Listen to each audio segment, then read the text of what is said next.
ગૌ સંસ્કૃતિ ચેનલમાં આપ સર્વ ગૌપ્રેમી, ધર્મપ્રેમી, રાષ્ટ્રપ્રેમી અને જીવદયા પ્રેમીનું અંતરથી સ્વાગત છે.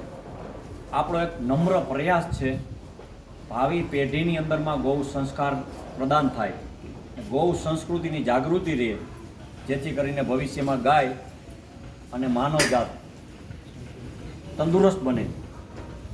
આપ સૌ જાણો છો કે ઇતિહાસમાં માતા ગાયના અનેક દાખલાઓ છે. પ્રાચીન કાળની અંદરમાં, અર્વાચીન કાળની અંદરમાં ગાયનું મહત્ત્વ શું છે સૌ આમ તો વાકેફ હશો.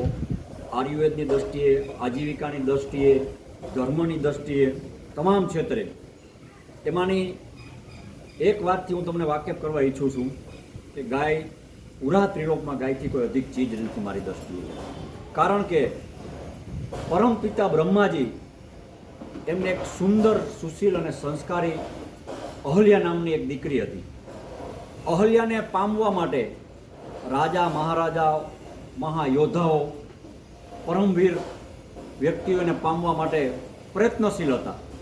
પણ પરમ પિતા બ્રહ્માજીએ એક શરત મૂકી કે પૂરી પૃથ્વીની પ્રદક્ષિણા કરી અને પ્રથમ મારી પાસે આવે એમને મારી આ સુશીલ, સુંદર અને સંસ્કારી દીકરી અહલ્યા અર્પણ કરું.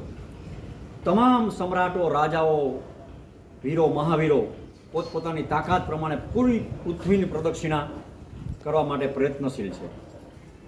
ત્યારે ગૌતમ ઋષિ એક વ્યાજણ ઉપર આવેલી ગાય, વાછડાવાળી ગાયને 4 ફેરી પ્રદક્ષિણા કરી અને પોતાની જાતને વિજેતા ઘોષિત કરે અને અહલ્યા નામની સુંદર સુકન્યા પરમપિતા બ્રહ્માજી એમને અર્પણ કરે છે. એટલે કહેવાનું તાત્પર્ય કે પૂરી પૃથ્વીની પ્રદક્ષિણાથી વિશેષ ગાયની પ્રદક્ષિણા છે, એ ગાય છે.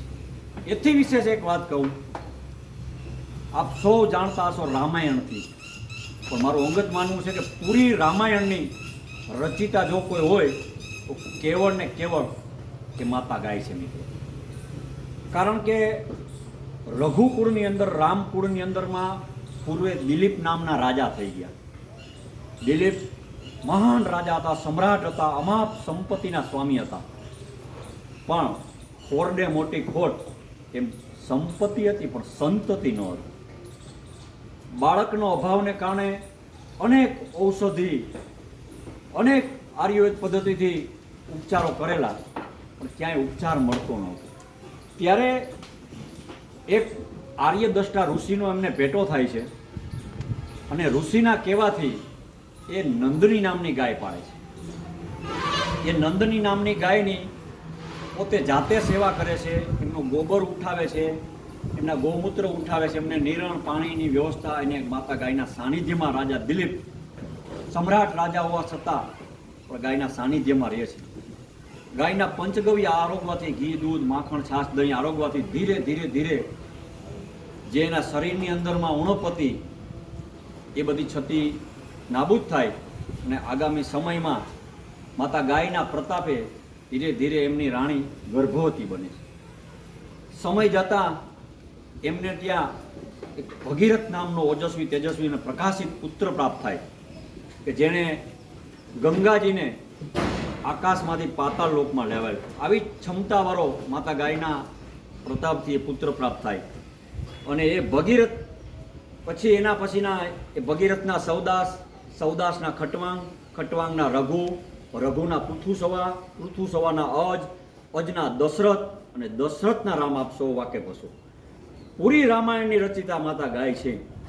એ ગાયને આજે એક તણખલાના ટુકડા પાછળ દર ભટકવું પડે અને હેઠવાળ અને ઉકરડા આરોગવા પડે, આથી મોટી કોઈ દુર્દશા ન હોય.